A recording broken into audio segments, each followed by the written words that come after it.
오늘 지나면 이제 강의가 반이 끝나네. 지난 수요일에 대한 질문에 대한 답을 하겠습니다. A4 용지 2장 자필로 써야 되나요? 2장은 맞는데 앞뒷면으로 4페이지라고 하는 것은 시험 여러분들이 보기 위해서 준비하는 페이퍼가 4장, 4면. 집에 프린터로 프린트하는데 양면 프린터가 안 되면은 한 면씩 해가지고 4면이면 된다. 손으로 안 써도 돼요. 어떤 친구들은 정말 최소한의 포인트로 프린트해가지고 돋보기를 갖고 와. 보물찾기 하듯이 시험 문제에 답을 쓰려고. 뭐 그래도 괜찮아요. 어쨌든 준비를 해봐라. 이거 준비 안 해오면은 정확한 답 쓰기가 쉽지 않아요. 개념 하나하나를 다 알기 어려우니까. 어쨌든 준비해 보십시오. 자, 명상 시간에는 명상 위에 종류에 어떤 것이 있는가요? 이게 불교에서 말하는 40가지 선정, 명상하는 방법이에요. 10가지 뭐 지수화풍, 청황적배, 광명, 허공에 대한 집중하는 방법, 부정관 담는 10가지 방법, 부따 담마상가에서 10가지 계속해서 생각하는 명상, 그 다음에 거룩한 마음가짐. 우리는 여기 중에서 자예 명상을 주로 한 거고, 자위사, 그 다음에 무색계의 경지. 이거는 이제 사선을 닫고 나서 올라가는 선정의 단계고요. 그 다음에 음식에 대해서 혐오하는 인식. 이거는 뭐 음식의 소중함을 생각하는 거니까. 기회가 닿으면 한번 먹기 명상 한번 해볼까요? 그 다음에 우리가 지금 하는 명상은 여기에 지수화풍의 4대 분석, 몸에 물론 여기는 감각을 관찰하는 건 없지만은 기본적으로 배의 움직임을 관찰한다든지 다리의 동작을 관찰하는 것은 이 바람의 요소로 우리 몸에서 작동하고 있는 바람의 요소들을 관찰하는 것이다. 볼 수 있습니다. 이건 전통적으로 선정 닦는 방법이고, 그 다음에 이거 외에 이제 윗바사나 방법은 우리가 이미 해봤으니까 하고 있으니까 그것 중에 일부를 여기에 바람의 요소를 관찰하는 명상을 한다. 그 다음에 현대 수행되고 있는 명상은 이 Meditation for Dumb이라고 하는 책에 이렇게 서양에서는 11가지가 있다고 나와요. 만트라 하는 거, 그 다음에 현재 순간에 대한 마음 챙기는 알아차림, Mindful Awareness, 호흡을 따르거나 숫자 세기, 몸의 감각의 흐름에 주의 기울이기, 자의연민 용서와 같은 치유하는 감각, 정서 개발하기. 이 중에 지금 2, 3, 4, 5번을 우리가 지금 연습하고 있는 명상이에요. 우리 수업 시간에 같이. 그죠? 그 다음에 기하학적인 모양, 시각적 대상에 대한 집중, 평화로운 장소나 취하는 에너지 대상에 대한 심사화, 영감을 주거나 성스러운 글을 읽고 반주하는 것. 이거 불교에서는 경전 읽고, 기독교에서는 바이블 읽는 거, 성스러운 독서라고 하죠. 그런 것들 하는 거. 성스러운 존재나 성인의 사진 바라보는 거, 자연에 대한 관조, 신을 찬양하는 성가. 뭐 이런 것들이 서양에서 주로 하고 있는 주된 명상법이다. 우리가 안 하고 있는 것들도 많죠. 근데 뭐 여러분들이 이쪽 밑에 것들은 주로 종교적인 명상에 가까운 것들이니까 자연에 대한 관조는 뭐 좀 다른 맥락이지만 이 만트라도 그렇고 그렇게 이해하고 요 4가지를 지금 연습하고 있다. 이렇게 핵심적인 거 하고 있는 거예요, 사실은 수업 시간에도. 이 책에 있으니까 나중에 여기서 번역한 걸 재인용했으니까 살펴보시고, 명상하기 좋은 최적의 시간대는 따로 없습니다. 자기가 잘 되는 시간은 자기가 찾아야 돼요. 아침에 잘 되면 아침에 하면 되고, 오후에 잘 되면 오후에 하면 되고, 저녁 때 잘 되면 저녁 때 하면 돼요. 그리고 시간대가 바뀌기도 해요. 어제는 아침에 잘 되는데 오늘 앉으니까 또 피곤하고 잘 안 되네. 몸의 컨디션과 환경에 따라서 달라집니다. 내가 해보니까는 그래도 정신이 제일 맑을 때 하는 게 좋은데, 근데 할 일이 많은 쌓여놓고 아침부터 앉아있으면 일에 대한 생각이 날 수도 있으니까 할 일을 정리해놓고 한가한 저녁 시간에 해도 좋고, 집중 명상 할 때 보면은 미얀마에 가서 언제가 제일 잘 됐냐면은 아침에 1시간 동안 탁발하고 와서 그 다음에 앉는 좌선 시간이 잘 됐고, 오후에 스님 법문 듣고 그 다음에 1시간 앉는 시간이 잘 됐고, 저녁 때는 힘들어가지고 그냥 처음에 할 때. 그래서 하루에 한 2시간씩 잘 되다가 나중에는 전체적으로 잘 되게 이렇게 쭉 명상이 이어집니다. 그래서 열심히 하면은 잘 되는 시간대가 굴곡이 없이 다 전부 다 할 수 있다. 사선이나 무색기 등의 이름은 일정한 절정 체험을 하게 된다. 뭐 아참 브람스님의 얘기를 했지요. 절정 경험들은 수행에서 일정한 역할을 수행하나요? 일종의 절정 체험의 선정의 경험은 그렇지만은 깨달음은 아니기 때문에 경험에 집착하지 말고 수련할 필요성이 있습니다. 아참 브람스님도 그런 경험을 하고 나서 이제 내가 수행이 잘 됐으니까 깨달았다라고 착각할 수가 있어요. 이런 경험 자체는 깨달음과 유사한 경험이기 때문에. 그렇지만 그건 깨달음이 아니라 다시 선정 상태에서 나오면은 다시 마음이 산란해지고 여러 가지 또 반응들을 보이죠. 깨달음을 얻고 나면은 일정한 반응들이 끊어져 버려요. 번뇌가 사라지기 때문에. 근데 선정은 번뇌를 끊는 작업이 아니라 번뇌가 작동하지 않게 하는 비활성화시키는 그런 훈련이다. 그래서 그 상태에서 그 경험은 굉장히 중요하고 지혜를 그 다음에는 이제 관찰을 하는 지혜를 익히는데 선정이 토대가 된다. 이런 점에서 중요합니다. 착각만 안 하면. 착각하면은 이 상태가 깨달음이라고 주장하면서 더 이상 수행 안 하면은 그런 굉장히 큰 함정에 빠지는 거죠. 그 정도로 굉장히 중요해요. 선정 경험은 부처님께서 뭐 중요하다고 얘기했고 오늘 이제 8장에서 또 자세하게 얘기를 하니까 다시 봅시다. 도노돈수와 도노점수. 도노의 입장이 좀 다르다고 생각해요. 도노돈수의 도노는 완전한 깨달음이고 도노점수의 도노는 이해의 깨달음이다. 이렇게 이해할 수 있죠. 그거는 역사를 아는 친구가 질문한 것 같아서 보조스님이 도노점수를 얘기했죠. 그죠? 도노점수를 얘기한 것은 수행자 자신의 본성이 부처와 다름이 없다고 하는 것을 깨달았다고 해서 시작 없는 때부터 있었던 습성이 갑자기 없어진다는 것이 힘든 일이다. 그래서 점차 수행해서 이것을 없애야 된다. 간단히 말해서 얼음도 H2O라는 거 물과 본성이 같다는 것을 안다고 해서 얼음 가지고 우리가 수력 발전을 할 수는 없잖아요. 그죠? 지구의 생명을 살리는 물질은 기본적으로 물이에요. 물만 있어서 물론 안 되지만 H2O가 생명 현상의 필수적인 요소인데 이 물은 고체가 됐다가 액체가 됐다가 그다음에 기체가 됐다 이렇게 바뀝니다. 서로 순환하죠. 근데 고체 상태의 물은 얼음은 고체가 된 H2O는 그냥 고체로서의 역할만 하지 물의 역할을 못하지. 우리가 먹으려고 해도 얼음을 깨먹든지 녹여먹든지 이게 액체 상태가 돼야 우리가 넘겨서 먹죠. 얼음으로 먹었다가는 이제 속이 어떻게 문제가 생길 수도 있으니까. 그래서 그것을 얼음과 물은 똑같다라고 깨닫고 난 다음에 얼음을 녹이는 작업을 하는 것이 점수다 이렇게 설명을 했어요. 그런데 도노돈수에서는 완전한 깨달음을 얻어 부처가 되면 그걸로 끝이다. 뭐 더 닦을 것이 없다. 이것은 덜 깨달은 것이다. 이렇게 이해를 하고 있죠. 도노돈수의 입장에서. 한국에서는 성철 스님이 도노돈수를 주장하고 송광사 쪽에서는 도노점수를 주장하는데 제가 생각할 때는 별로 중요하지 않다. 두 개 다. 우리한테는.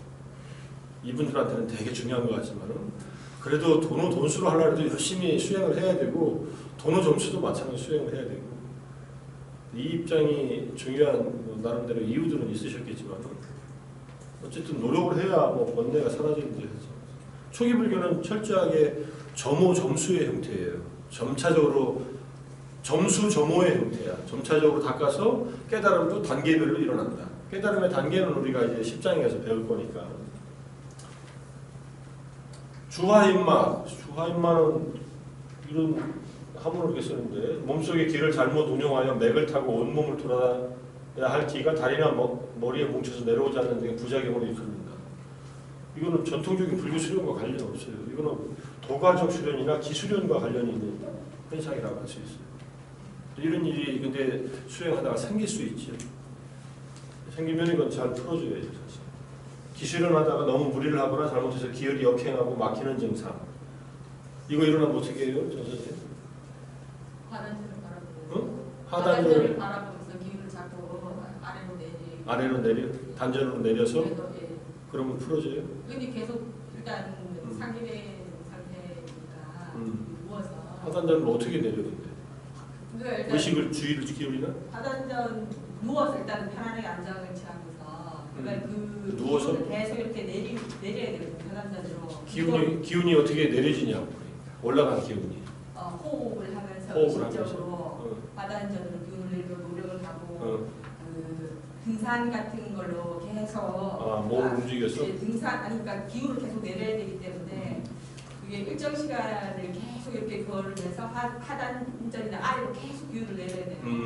이게 일정 기간 동안 계속 그런 노력을 하면 할 수 있습니다. 주화요가에 걸리시면 저한테 국선도 사범이니까 나중에 문제 있으면 저 양반한테 물어봐요. 근데 국선도나 아니면 이 도가수요나 관련된 말이라서 뭔 소린가 했어요. 갑자기 이걸 왜 물어봐 나한테. 근데 명상하다 보면 이런 일이 생길 수는 있어요. 그냥 불교 명상을 했는데도. 근데 불교 명상을 천천히 제대로 하면 이런 일은 잘 안 생기죠. 기가 막히고. 원래 기를 돌리는 수련이 아니에요. 불교 수행은. 자, 일단은 하단적으로 내리고 이제 수행을 하다가 이런 현상이 나타났을 때 테라바다에서는 일단 수행을 하지 말라고 해요. 앉아서 좌선하는 일 그만두고 걷는다든지 청소를 한다든지 주의를 분산시켜버려요. 그런 것은 봤는데 그래도 잘 해결이 안 되더라고요. 해결이 안 되는 이유는 스님이 시키는 대로 안 해서 그래요. 지도자가. 자기 마음대로 수행법을 막 믹스해버리다가 이런 부작용이 생기는 경우도 있어요. 어쨌든 이런 일이 나타나면 해결할 수 있는 방법이 있으니까 전통적으로 주화요가에 걸리지 않으면 어떻게 해야 해요?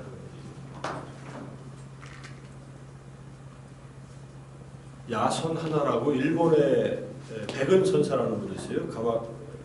에도 시대에 별로 안 돼, 한 500년 전인가. 이 스님이 참선하다가 병에 걸렸지. 손병에 걸려. 요즘 그 자세한 내용이 명상의 정신의학이라는 책에 쓰여 있는데 그래가지고 그거를 열심히 고치려고 해서도 안 되니까 일종의 선도, 도가적 수련을 하는 사람을 찾아가서 내담법, 단전, 견을 모으는 방법이나 또는 연유법이라고 하는 독특한 방법을 써서 치료했다고 하는 기록을 당신이 남긴 게 있어요.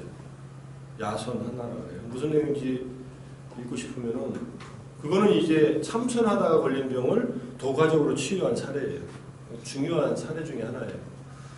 보통은 그런 병들이 잘 안 생기는데 독특하게 참선에 너무 몰두하다가 그런 병들이 생길 수 있어요. 요즘 말하면 아주 심각한 무슨 증상이라고 그러더라고요. 정신병이 아니라 몸에서 아주 신체적으로 굉장히 어려운 증상들이 나타나는데 그것도 나름대로 고치는 방법을 자세히 써놨으니까 책은 내가 찾아가지고 이 책에다 올려놓을게요. 한국말로 번역돼 있어. 일본어로 돼 있는데 책도 짧아. 천상의 행복함이 괴로움의 소멸에 비할 바 못한다고 하셨는데 경험적으로 동의하시는지요? 이 경험해봤냐 이 소리지. 경험 안 했어도 동의합니다. 반은 경험했어요. 선정의 행복, 천상의 행복 이거는 어느 정도 경험을 했는데 이거는 한계가 있어요. 집중할 때만 일어나고 집중이 없어지면 다시 불안전한 상태로 돌아오니까. 근데 괴로움의 소멸은 더 이상 불안한 상태로 돌아가지 않아요. 마음 자체가. 그러니까 이거는 차이가 있죠. 근데 이 천상의 행복이나 선정의 행복은 괴로움의 소멸로 가는 길에서 경험하기 때문에 괴로움의 소멸의 행복의 일부를 맛본다. 그거는 이제 산을 정상을 올라가기 전에 어느 정도 올라가다가 좋은 그 관망대가 있으면은 거기서도 또 조망할 수 있는 그런 경치들을 보잖아요. 또 올라가다 보면 조금 더 올라가면 또 거기서도 좋은 조망대가 있고 그런 것처럼 선정의 행복은 그런 경험이다 이렇게 이해하시면 돼요. 근데 괴로움의 소멸이라고 하는 궁극의 행복 열반의 경험은 산 정상에서 누리는 그런 경험이니까 이건 밑에서 누리던 것을 다 포함하면서 더 훨씬 더 깊고 방대한. 자, 비슷한 말이지만 행복함을 추구하는 것보다 괴로움을 없애는 것이 바람직하다는 뜻인지 행사의 은혜 속에서 얻을 수 있는 행복은 행복하다 할지라도 한계치가 존재한다는 뜻인지 지금 그 말이 두 번째 의미에 가까워요. 행복도 추구해라. 천상의 행복도 그건 잘못된 것이 아니다. 단지 한계가 있으니까 거기에 머물러서 집착하면 안 된다. 이런 얘기예요. 그런 뜻으로 이해하고 무아율회가 이해가 잘 되지 않습니다. 개체성을 갖지 못하는 것에 대해 어떤 말을 할 수 있나? 무아는 개체성이 없다는 말이 아니라 고정된 개체성이 없다 이런 뜻이에요. 우리는 개체로 이 몸과 마음이 있잖아요. 이 존재는 여기 있지요. 나의 이 개체성과 여러분의 개체성은 다르잖아요. 그죠? 물질과 정신으로 이루어진 개체성은 있어요. 개체는 있어요. 다 우리나라 개체도 살고 있죠. 개미는 개미로서 살고 있지. 그런데 끊임없이 변하고 있기 때문에 거기에 고정된 자아라는 것을 찾을 수 없다 이런 뜻이에요. 있으면 나중에 나한테 얘기해요. 내가 나도 좀 찾게. 이 뭔가 뭐 하면서 고정된 자아가 있다고 한다면 어떤 것인가? 그거를 모든 경험적인 수단을 통해서 찾아봤더니 없더라는 거예요. 없는데 뭐 이렇게 자꾸 우파니샤드에서는 손톱만한 것이 심장에 있다 이렇게 얘기까지 해요. 근데 그거는 자아가 아니에요. 자아로 관념화된 그런 어떤 경험이지, 현상이지. 그런 뜻이지 무한은 개체가 없다는 말이 아니라 고정된 개체, 영혼과 같이 변하지 않는 어떤 그런 것이 없다는 그런 말이다. 그러니까 현상 세계를 설명하는 아주 적절한 말이죠. 고정된 자아가 없다는 말은 생물학적으로도 그렇고 물리학적으로도 그렇고 물론 화학적으로도 마찬가지고 그다음에 이제 인간의 개체 뭐 퍼스널리티라고 하는 것도 갖고 태어나는 것도 있지만 변하기도 하니까 전부 다 변화 속에 있다 이렇게 보는 거죠. 사실이 그렇고 생물학자가 쓴 어떤 축구책을 보니까 거기에는 이미 생물학적으로는 자아가 없다는 것은 사실이다. 과학적 사실이다라고 얘기해 놓은 것이 있습니다. 그건 뭐 생물학 차원에서 그렇지만 그러면 인간의 정신을 소중히 하는 인간의 측면에서는 어떠냐 하면은 그것도 마찬가지로 찾아보면은 그런 고정된 개체는 없다라고 하는 것이 기본적인 우리의 지금의 인식 상태, 우리의 사유 상태에서도 얼마든지 확인할 수 있고 오히려 영혼이 있다는 것을 증명하기가 훨씬 어렵죠. 증명이 되면 한번 증명을 해서 밝혀내면 좋겠지만 그거는 주장일 뿐이지. 잘 생각해봐요. 자, 앞으로 그건 또 부장에서 봅시다. 동물의 행동에 대해서 업을 의지의 발현으로 해석하냐는 것입니다. 동물의 행동도 업입니다. 동물도 의지가 있어서 행동을 하니까. 그렇지만은 그 업들이 뭐 생명을 잡아먹는다고 해서 그 살생업이 그렇게 무슨 뭐 지옥에 또 떨어질 그런 업이 아니에요. 그것은 기본적인 업이기 때문에. 그렇지만 좋은 업은 아니지요. 근데 그 동물의 업에 의해서 인간으로 태어나는 것은 아니에요. 동물의 어떤 선업을 지어서 단지 동물의 가보가 다하고 인간으로 태어나기 이전의 선업에 의해서 인간의 몸으로 다시 태어날 수 있다 이렇게 보는 거예요. 지옥도 마찬가지예요. 지옥 가면 무슨 선업을 질 수가 있어요? 고통만 받는데. 그런 지옥의 업이 과거가 다하면은 다시 인간으로 태어날 업이 있어서 인간으로 태어난다 이런 뜻이에요. 어떤 동물이 인간으로 다시 태어날 수 있게 되는 겁니까? 어떤 동물도 인간으로 태어날 수 있죠.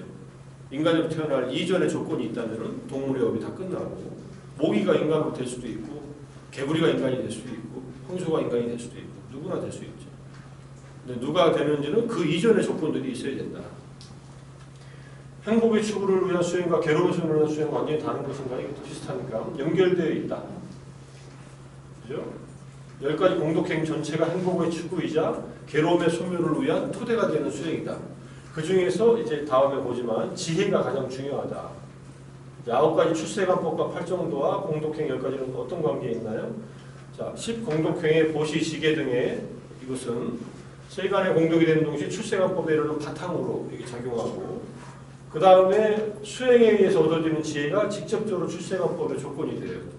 성인의 깨달음과 열반을 얻는데 그러니까 공덕행이라고 하는 것을 하지 않으면은 행복도 없고 깨달음도 없다 이렇게 봅니다. 이거는 무슨 옵션이 아니에요. 우리가 세상에서 행복하게 살려면은 보시와 계를 지키는 기본적인 좋은 업을 쌓고 공덕행을 하고 그 다음에 깨달음을 얻기 위해서는 지혜를 개발해서 그거는 뭐 세상에 살든 출가해서 살든 똑같아요. 지혜 마지막 지혜가 무상고 무한을 꿰뚫고 들어가는 지혜가 개발되면 출세관법의 조건이 됩니다. 다 연결되어 있다. 우리가 착한 일 하나 하고 이 수업을 열심히 듣고 공부하고 하는 것도 다 공덕행이다.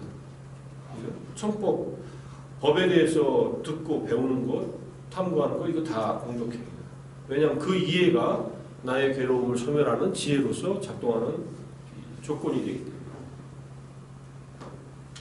불교에서 코끼리가 굉장히 상징적인 의미를 갖습니다. 부처님을 동물 중에 코끼리에 비유해요. 실제로. 전쟁터에 나가서 코끼리가 이끄는 그 부대가 있거든요. 코끼리 부대, 뭐 마차, 말, 그 다음에 소가 이끄는 부대는 없거나 소는 느리니까. 여러분들 300에 보면은 그 코끼리 부대가 공격하는 장면 나오잖아요. 최근에 하기를 보니까 엄청난 코끼리 부대도 이제 속절없이 다 죽고 말지만은 워낙 덩치가 크니까 뭐 반지의 제왕에서도 비슷하게 나오죠. 맘모스 같은 거 타고서. 코끼리는 전쟁에 사용되는 중요한 그 무기 중에 하나로 사용되지만은 부처님이 그런 전쟁터에 코끼리가 나가서 화살 맞는 것을 견디듯이 온갖 세상의 비난에 대해서 잘 견딘다. 뭐 이런 얘기가 나와요. 그리고 코끼리들은 무리를 지어 살지만은 어미 코끼리가 혼자 있고 싶을 때는 혼자서 무리를 떠나서 조용히 지낼 때도 있다. 그것처럼 부처님도 대중과 함께 지내다가 때로는 혼자 있는다. 뭐 이런 얘기도 나옵니다. 그 다음에 불교의 사성제를 코끼리 발자국에 비유해요. 동물 중에서 발이 가장 큰 동물이 코끼리예요. 그래도 살아있는 동물 중에서. 그죠? 코끼리 발자국 안에는 모든 동물들의 발자국이 다 들어온다. 붓다의 모든 가르침은 사성제 안에 다 들어온다. 이렇게 설명을 할 때 또 법에 대해서도 비유를 하면서 씁니다. 그 다음에 용상이라는 말을 쓰죠. 용상. 용상박이라고 하고 임금님 앉은 자리를 용상이라고 하잖아요. 그때 상자 이렇게 쓰는 걸로 알고 있어요. 용과 상이야. 그러니까 용과 코끼리는 왕의 상징이기도 해요. 이렇게 용은 나가라고 하는데 나가라는 말도 부처님을 상징하는 말로 쓰기 있는데 코끼리의 비유도 나와요. 코끼리 장님 코끼리 되는 듯이 하는 비유도 불경에서 나와요. 비유로 사용하고 현대 생존해 있는 사람들 중에 육신통을 얻은 사람 사용할 줄 아는 분이 계신가요? 고민을 해봤는데 아직 살아있지는 않지만 30년 전에 돌아가셨지만 디파마 20년 전이구나. 이분이 신통력을 갖췄다고 얘기를 합니다. 그래서 이 책을 읽어봐요. 여기다 붙여놨으니까. 이건 우리가 나중에 아비담마 할 때, 도파불교 할 때 여러분들한테 읽히려고 했는데 뭐 주말에 이거 읽어보지 뭐 미리. 이분이 어떤 신통력이 있었나. 특이한 신통력들을 훈련해서 저희가 갖춰요. 사람들한테 막 보여주진 않아요. 뭐 신통력이 중요한 게 아니니까. 그런데 자기 몸을 둘로 이렇게 나누기도 하고 뭐 허공을 뜨기도 하고 이 문 같은 거를 열지 않고 이렇게 투과해서 돌아오기도 하고 지수화풍의 선정을 재료를 갖고 선정을 닦으면은 그런 신통력들이 생기니까. 자, 그런데 또 하나 허버트 벤슨이 달라이라마께 부탁해서 우리의 상식에 반하는 두 가지 사실을 좀 확인하고 싶다. 하나는 정말로 우리의 그 마음으로 체온이라고 하는 물질의 경험을 변화시킬 수 있느냐, 마음의 힘으로 그걸 하나 확인하고 싶고, 또 하나는 중력의 법칙에 어긋나게 공중부양할 수 있는지를 보고 싶다. 그렇게 달라이라마께 요청을 했어요. 이 허버트 벤슨 이완 반응을 개발한. 그러니까 달라이라마가 그러면 내가 소개를 몇 사람 해줄 테니까 다람살라로 와라 해가지고 갔어요. 가가지고 여러 사람들을 찾는데 이 책에서 보면은 그 뚜모 명상이라는 걸 통해서 우리의 마음의 힘으로 마음으로 이 피부의 온도를 8도 정도 높이는 수행을 하는 사람들을 만나서 그걸 실제로 측정을 해요. 가만히 앉아서 명상하는데 피부의 체온만 올라가요. 속은 안 올라가요. 속까지 올라가면 죽지 사람이. 그러니까 36.5도인데 8도 올라가면 몇 도예요? 44도 정도 된다는 거예요. 이 피부의 온도. 무슨 일이 일어나느냐? 추운 데서 한 5도 정도 되는 데서 그 침대 시트를 말려요. 이렇게 젖은 걸 덮여. 젖은 것을 이렇게 몸에 덮고 있다가 그걸 다 말려버려요. 그것을 실제로 실험을 해. 스님들이 다 앉아가지고. 그리고 여러 가지 기계를 꽂고서 다 측정을 해요. 이걸 하다가 이거는 이제 요 측정을 한 다음에 그 다음에 명상이 어떤 효과가 있는지를 그 다음에 이제 리차드 데이비슨 위스콘신 대학에 가서 티베트 스님들이 명상을 10,000시간 이상하고 60,000시간 정도 한 스님들이 거길 가가지고 뇌를 찍기 시작하죠. fMRI. 명상이 뇌에 어떤 효과가 있는지를 뇌 신경과학적으로 촬영하기 시작하죠. 그런 것들이 나오는데 어쨌든 여기서 발견한 것은 마음의 힘, 명상에 수련된 명상자들의 마음의 힘이 온도를 일으켜서 몸에 피부에 그 다음에 그것을 말리는 일을 했다. 이런 정도는 확인했지만 공중부양은 발견하지 못해요. 애석하게도. 공중부양도 찍었으면은 야, 이 마음의 힘이 육체를 들어올려서 중력의 영향에서 잠시 벗어날 수 있는 달라라마께서도 나도 어렸을 때 그런 얘기를 들은 적이 있는데 그런 사람을 본 적은 없다. 뭐 이렇게 얘기를 하셔요. 근데 이 디파마는 그런 것을 실제로 했다고 그래요.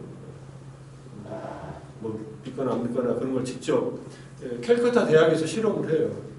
대학 교수하고 학생들하고 다른 방에 이렇게 떨어져 있는데 이분이 양쪽에 똑같이 동시에 존재해요. 그런 신통력을 보여줘요. 몸을 두 개로 이렇게 나눠. 그리고 이분은 아주 키가 작은 여성이었으니까 밤에 혼자 시내를 나갈 때는 자기하고 똑같은 거 하나 만들어가지고 둘이 손잡고 갔대. 둘이 가니까는 사람들이 혼자 가는 사람은 해칠 수 있어 둘이 가면 잘 하기 어렵잖아요, 그죠? 그렇게 해서 위험한 곳을 갔다 그렇게 했다고 하니까 편리하죠. 택배 오는 사람이 들어올 때 이제 하나 더 만들어가지고 옆에 하나 더 만들어가지고 둘이 같이 있으면 한국에서도 가능한 일이지만. 근데 그렇게 몸을 자기가 이렇게 만들어내는 신통력이 있다는 거예요. 마음으로 만들어내는 육체. 이거는 뭐 부처님 당시 때는 상당히 많았는데 그걸 최근에 보여주는 분이에요. 붓다의 침묵에 대해서 대다수의 사람들, 제가자들은 자아를 중심으로 세계를 인식할 수밖에 없는데 붓다가 그걸 침묵하면 어쩝니까 이렇게 얘기했는데 특히 열애의 사후 존재에 대한 문제를 침묵을 한 겁니다. 열애의 사후. 수행이 된 제자들에게는 오온이 무아임을 직접 확인시켜주고 확인해줘요. 자아에 대해서 전제가 잘못된 질문을 비판한 거지 자아에 대한 잘못된 생각을 갖고 있는 사람들은 수행을 통해 가지고 무아라고 하는 것을 경험하게 하고 그것을 확인시켜주는 법문들을 하죠. 이건 나중에 우리가 구장에서도 배울 겁니다. 오온에 대한 공부할 때. 팔종교에서 만족, 감각기관의 절대 마음생기가 분명한 이랬는데 만족은 무엇에 대한 만족이나요? 보시물에 대한 소유욕지족의 만족이에요. 출가해가지고 계를 지키면서 만족할 줄 안다는 것은 출가하면은 자기가 이런 재화들을 갖고 있지 못하잖아요. 그러니까 제가자들이 보시를 한 물건을 쓰는데 그것을 적게 주더라도 또는 뭐 내 마음에 드는 것이 아니더라도 만족하고 산다. 그것을 불교에서는 소욕지족이라고 해요. 욕심을 줄이고 만족할 줄 안다. 여러분들은 욕심을 줄이지 않아도 돼요. 욕심을 갖고 있어도 되는데 만족할 줄 아는 것은 중요한데 젊었을 때 너무 만족할 줄 알면 성장이 더디니까 좀 불만스럽게 공부하는 것도 괜찮아요. 불만스러우면 그만큼 힘드니까 너무 불만스럽게 생각하지 말고 긍정적으로 생각하고 근데 만족할 줄 아는 것은 중요해요. 근데 내가 수행에서 이만큼만 만족한다 하고 수행을 그만둘 염려도 있으니까 그럴 때는 좀 만족을 미뤄두고 아직도 더 가야 할 길이 남았다고 더 열심히 가는 것도 중요합니다. 근데 이때 만족은 물질적인 만족이에요. 기본적인 생계수단의 확보에 의한. 나는 뭐 연봉 4천, 5천만 받고 생활하다가 정년퇴직해가지고 또 뭐 연금, 국민연금이든 무슨 연금이든 한 2, 300 받으면 뭐 노후가 괜찮겠지, 만족해 이렇게 생각하고 살 수도 있어요. 그거 갖고 만족 못하면 열심히 더 돈을 벌어서 자기와 가족을 위해서 사회를 위해서 열심히 또 쓸 수도 있죠. 나도 잘 모르지만 스티브 잡스는 좀 만족할 줄 모르는 사람이었죠.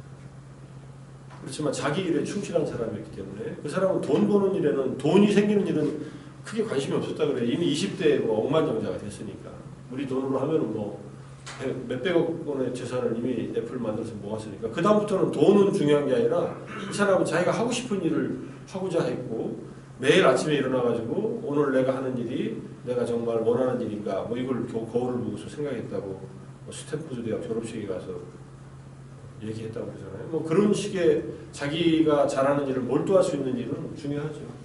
긍정심리학에서 말하는 만족은 그러한 자기가 잘하는 일을 열심히 했을 때 성취감을 얻는 만족인데 여기서 만족은 기본적으로 생계수단의 출가자들의 만족이다.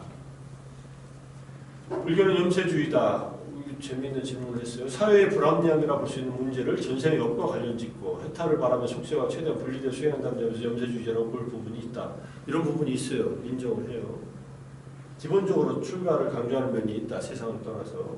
하지만 세상 내에서의 적극적인 실천의 길도 강조하고 있다는 것을 우리가 사상어조에서 배웠으니까. 자, 현실 문제에 대한 적극적 목소리를 내는 것도 중요하다고 봅니다. 이거는 불교가 약한 부분이에요, 사실은. 그렇지만 전혀 안 하고 있는 것은 아닌데 폭력적이지 않게, 선동적이지 않게 하는 불교적 방법을 가지고서 할 수 있다고 생각하고 해야 된다고 생각합니다. 승려들이 정치에 깊이 관여할 필요도 없고 관여해서는 안 되지만 제가자들인 불자들이 정치에 관여하는 것은 당연하게 의미 있는 일이죠. 좋은 정치를 하게 하고 사회적 구조를 좀 올바르게 바꾸는 일은 당연히 해야죠. 소극적인 모습을 보이겠지만 해야 된다고 생각합니다. 깨달음을 얻으면 아라한이나 석가모니가 반열반되니 어디로 가고 어떻게 되나요? 이게 아라한이나 열의 사후 존재의 여부에 대해서는 우리의 생각이 미치는 영역이 아니기 때문에 너무 생각하지 말라. 그래서 이제 대답 안 하는 질문으로 남았고 어디로 갔다고 할 수 없다. 부장에서 열반에 대해서 설명할 때 타던 불이 꺼지면 불이 꺼졌다라고 하지 불이 동쪽으로 갔다 서쪽으로 갔다 위로 갔다 이렇게 설명할 수 없는 거 아니냐. 완전히 열반에 든 아라한이나 붓다들은 어디로 갔다라고 얘기할 수 없다. 그럼 소멸했냐 완전히 그거는 또 아니라고 얘기해요. 우리가 생각하는 관념과 다른 어떤 경험 세계에 이렇게 생각 아무리 해도 우리의 경험 속에서밖에 생각을 못하니까 어디인가 있겠지 이렇게 생각을 해요. 사실은 있다라고 보는 게 더 건전할 수 있어요. 어디에 있는지 잘 모르지만 근데 내가 깨달음 얻으면 그들과 접촉할 수 있다. 붓다도 볼 수 있다라고 하니까 담마 법을 보는 자는 나를 본다 할 때 열반을 체험하면 붓다에 대한 어떤 경험이 일어난다 이렇게 볼 수도 있죠. 12연기에서 무명 이걸 누가 특별하게 생각해서 나는 이렇게 해석 안 했는데 아직 배우지도 않았고 오늘 배우겠지만 잘하면 무명, 행식, 명색의 연결고리는 이해하기가 쉽지 않아요. 실제로 우리의 경험 영역을 떠나 있어요. 이거는 이미 여기까지가 과거에 일어났던 일이고 여기서부터 현재 일어나는데 여기서는 우리가 파악할 수 있는 그런 상태의 변화가 아니에요. 그래서 잘 이해하기 어렵습니다. 근데 간단하게 설명을 하면 무지한 마음으로 마음이 있으면 행동을 하게 돼요. 행동을 하면은 다음 생의 마음이 형성되고 우리의 행동에 의해서 새로운 마음이 형성되고 그 마음을 조건으로 다시 정신과 물질이 생겨난다. 이 정도로만 설명을 해요. 더 오늘 배울 구장에서 또는 뭐 다음 주 월요일 날 12월기까지 못 나가면은 공부를 해보겠습니다. 더 설명할 테니까 이건 어디서 인터넷에서 이런 걸 따왔나 봐. 배우지도 않은 걸 이렇게 선행 학습하는 건 어떻게 하라고. 12연기 9장에 나옵니다. 미륵보살은 지금 어디 있고 어떤 상태로 존재합니까? 볕다가 되기 직전 생의 보살은 욕계의 도솔천에 있습니다. 석가모니 부처님이 그랬듯이 미륵보살도 지금 욕계의 도솔천에 있다. 도솔천은 욕계의 천상 중에서 네 번째 위에 있는 천상.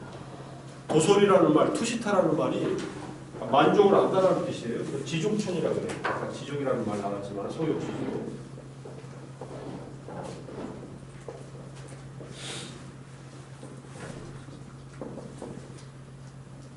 투시타대마. 미륵보살이 지상에 내려오려면 5억 9천만 년 정도 시간이 필요하니까 우리가 그분이 내려오기를 기다리는 것보다 만나고 싶으면 우리가 올라가는 게 빠르다. 어떻게 올라가냐? 열심히 계를 지키고 보시를 열심히 하고 명상도 적당히 해라. 너무 많이 하면 위로 올라가 버려요. 너무 많이 한다는 것은 선정이 너무 깊으면 그 선정이 깊은 세상에 가서 태어나. 물론 위로 올라가면 아래 세계로 내려올 수도 있을지도 몰라요. 진짜 마음이 있으면. 천신들은 세계로 오고 가더라고요. 위에 있는 천신들이 밑으로 내려와. 이 도솔천에 있는 천신이 부처님의 어머니 마야 부인이 도솔천에 태어났어요. 돌아가셔서 마야 부인. 근데 부처님이 이 어머니를 위해서 법문할 때 33천 제석천에 궁전에 가서 설명해요. 도리천이라고 해요. 도리천에 가서 법문을 해요. 그래서 어머니가 도솔천에서 도리천으로 내려와서 법문을 들어요. 그러니까 위에서 밑으로 내려오는 것은 가능하고 밑에서 위로 올라가는 것은 쉽지 않은가 봐요. 설국열차에서 뒷칸에 있는 사람들이 앞칸에 못 가는 것처럼 뭐 그거는 억지로 이렇게 막아서 그렇지만 이거는 기본적으로 더 정신적으로 향상된 사람들이 존재들이 태어나는 곳이니까 밑으로 내려오는 것은 가능한가 한데 밑에서 위로 올라가는 것은 쉽지 않다. 여기 있습니다. 그래서 원하는 분들은 그래서 이제 미륵의 논사인 무착이라고 하는 아상가라고 하는 분은 선종수에서 미륵불이 내려와서 미륵의 가르침, 유식의 가르침을 가르쳤다 이렇게 얘기를 해요. 개인의 경험이니까 어렵지만 믿음이 공덕의 바탕이라고 하면 믿음 없는 비불자의 명상, 보시, 자해 같은 것은 사상 누각인가요? 안 그렇습니다. 믿음이 없어도 명상, 자해, 보시에 행위를 하면 공덕이 생긴다. 이게 불교의 특징이에요. 믿음이 없으면 있으면 더 열심히 노력할 수 있죠. 자기가 믿는 이거 정말 효과가 있다 이렇게 믿으면 신념이 불교를 믿지 않아도 선행의 결과는 생긴다. 이것을 확인할 수 있는 내용이 경전 속에 나와요. 상유타니카의 천신상은 맨 앞에 이제 천신들과 대화를 나누는 얘기가 나오는데 천신 중에서 외도의 창시자였던 사람이 천상에 태어나서 천신이 되어 있어요. 욕계 천상이지만. 그리고 그 사람이 그 천신이 말하는 내용이 부처님하고 대화에서 말하는 내용이 나와요.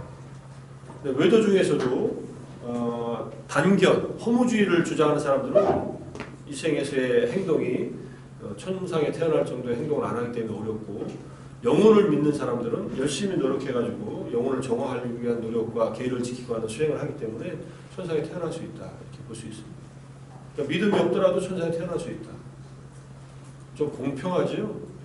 여러분들 불교 안 믿고 선행을 한 기독교인들은 어떻게 되느냐? 나는 잘 사는 기독교인들은 천국에 간다고 생각을 해요. 안 가면 얼마나 허망하겠어요. 그죠? 그렇게 믿었는데. 천국에 가서 누구를 만날지는 잘 모르겠지만 천국은 있다라는 생각을 해요. 근데 기독교의 천국이 있다면은 내 이해로는 욕계의 천상일 가능성이 높아요. 기독교는 욕망을 제어하라고는 하진 않아요. 욕망을 완전히 없는 선정 상태를 경험하는 것을 기독교 수행이나 기독교 체계 속에 없어요. 그것은. 그런 경험을 할 수 있는 사람도 있겠지만 기본적인 체계가 없어요. 그러니까 명상을 해서 색계 선정을 닦으라는 말도 없고 기독교인으로서 얼마나 착한 일 잘하는 사람들 많아요. 계도 잘 지키고 10계를 지키던 그 다음에 이제 그 타인들을 돌보는 일은 기독교인들이 가장 탁월한 그런 가톨릭하고 기독교 다 합해서 그래서 많은 빈민들을 구제하는 사업들을 많이 했고 지금도 한국에서도 많이 하고 있죠. 그런 선행을 하면은 선행의 결과가 생겨야죠. 불교를 안 믿었으니까 이 사람들의 행동은 다 의미가 없고 다 지옥에 가는 것은 아니다. 지옥은 불교를 열심히 믿었는데도 잘못한 행위하면 지옥에 갑니다. 말리카 왕비처럼.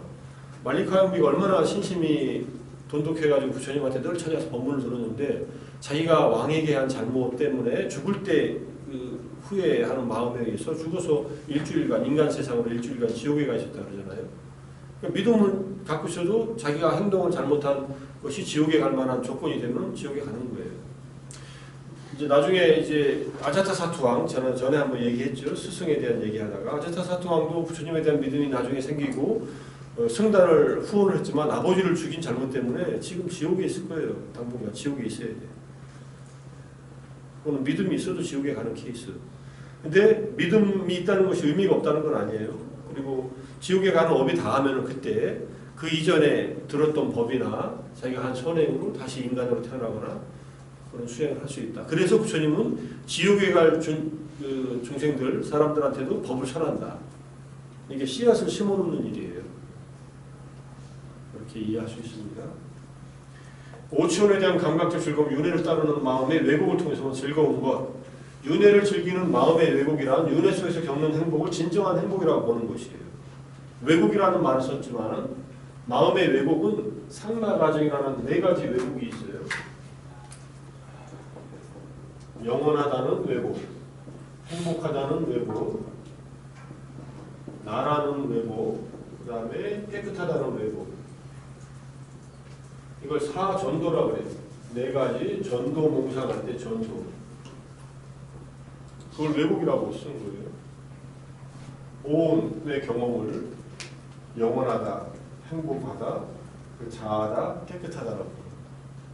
이게 다 반대예요. 무상하고 그 다음에 고통이고 무아이고 부정하다 이렇게 다르게 보는 거죠. 이걸 오온에 대한 감각적 즐거움을 따를 때 마음의 왜곡이 있어야만 이런 왜곡된 어떤 잘못된 관념이 있어야만 오온에 대한 감각적 즐거움을 이제 취하려고 한다 이런 뜻이죠.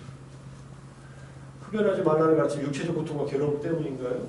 두 가지 다 심신의 건강에 도움이 안 되기 때문에 중독성 물질이고 원래 이 계율 중에 5번째 5개에 수라 메라야 마짜 빠마다타나 외라마니 시카파담 사마디아메 할 때 수라 메라야라는 말은 곡식으로 만든 술과 메라야 과일로 만든 술 두 가지 술이고 마짜가 취하게 하는 거예요.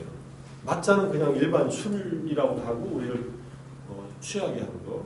그리고 그 다음에 나오는 빠마다타는 게으름, 마음의 게으름을 초래한다. 담배를 피우면 여러분들 어떻게 돼요? 담배가 일단은 몸의 건강을 해치죠. 담배 피우도 장수하는 사람이 있습니다. 이렇게 반론하지만 그 사람 담배 안 폈으면 훨씬 더 오래 살았어요. 뭐 누구야? 동서평이? 뭐 그런 사람들 얘기하는데 그리고 담배 펴서 생기는 병들은 엄청 많아요. 폐암부터 시작해서 그 누구야? 프로이드가 이 구강암으로 죽었어요.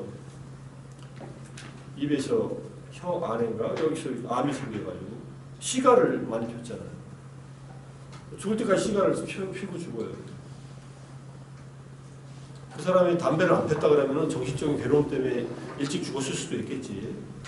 근데 그건 어느 정도 맞아요.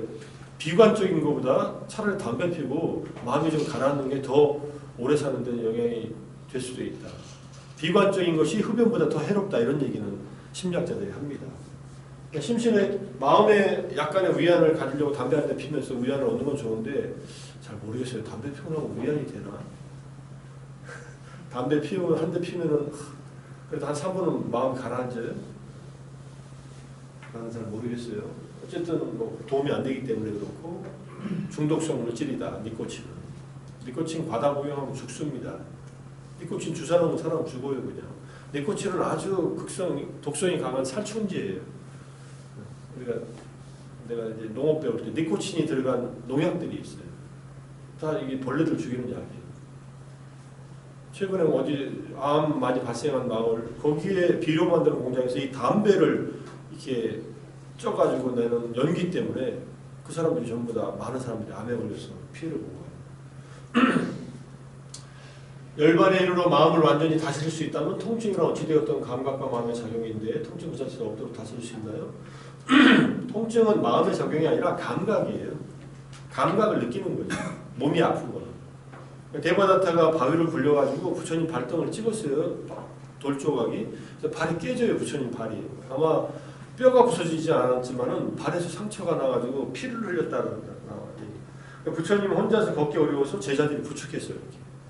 그런데 부처님이 발등에 통증은 있었지만 그걸 감내했다. 마음의 동요는 깨지지 않았다. 이렇게 얘기하는 거예요. 그런 상태예요. 아란이나 붓다는 육체의 고통이 있었지만 그로 인해 마음의 괴로움은 없었다. 이게 두 번째 화살에서 이미 얘기하는데요. 부처님 의장이 좀 약했고 허리가 좀 약했어요.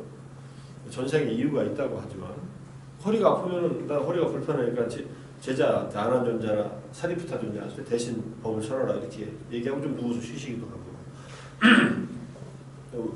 그 설사 같은 것도 자주 몇 번 하셨고 말년에 그럴 때는 뭐 그냥 통증은 있지만 몸이 통증이 있지만 마음은 전혀 동요됨이 없죠. 평정심을 유지하지. 보통 사람들은 하기 어렵죠. 인간 수명의 최대치를 6만 살이라고 했는데 평균 수명이 6만 살인 인간의 상태가 있다.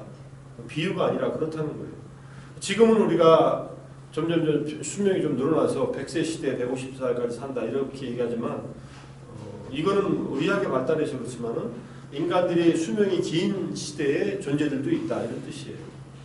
우리가 경험해보지 않았으니까 부처님이 본 얘기니까. 아무리 큰 죄를 지은 범죄자도 해탈을 이룰 수 있는 것인지 앙글리말라처럼 999명을 죽인 연쇄살인범도 아란이 됐어요. 그러니까 이 가능성이 있다는 거예요. 그런데 이런 사람들은 금생에 안 돼요. 아버지를 죽인 경우, 어머니를 죽인 경우, 아란을 죽인 경우, 의도를 갖고 죽인 경우예요. 부처님 몸에 상처를 입히는 경우. 이건 부처님 살아계셔야 하니까 뭐 지금 어렵죠. 그 다음에 승가의 화합, 이거 스님들에게 해당하는 법이니까 또 어렵고 이 세 가지를 하면은 금생에 아무리 선행을 해도 깨달음이 열리지 않아요. 그리고 다음 생이 반드시 무간지옥에 가요. 무간지옥이라는 말은 고통이 잠시도 끊이지 않고 이어진다는 뜻이에요. 무간이라는 말, 사이가 없다는 뜻이잖아요. 가장 고통스러운 지옥이에요. 계속 고통이 연결되는 지옥. 자기 아버지를 죽이고 어머니를 죽이고 아라를 죽이는 케이스가 그런 케이스다. 그리고 기본적으로 이런 잘못을 저지르지 않았으면은 좀 잘못을 했다 하더라도 깨달음을 얻을 수 있다 이렇게 얘기를 합니다.